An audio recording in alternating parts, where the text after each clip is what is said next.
শুভ সকাল। দেখো আমাদের গাছে কত সুন্দর একটা ফুল ফুটেছে, আর আমার বন্ধুরা গেট খোলার সঙ্গে সঙ্গে চলে আসে। তোমাদের সঙ্গে আজকে আমি একটা কথা শেয়ার করছি। আজকে কিন্তু আমার ঠাকুমার 50তম বিবাহবার্ষিকী। উনি কিন্তু নিজেও ভুলে গেছে যে ওনার বিবাহবার্ষিকী। যাই হোক, আমি কিন্তু আজকে ওনাকে সারপ্রাইজ দেবো। ঠাকুমার 50তম বিবাহবার্ষিকী বলে কথা, আমি তার একমাত্র নাতনি, আমাকে তো সুন্দর করে সাজতেই হবে।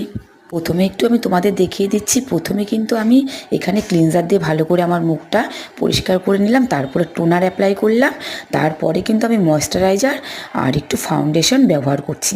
ঠাকুমার বিবাহবার্ষিকী, আজকে সাজটা তো একটু অন্যরকম হবে।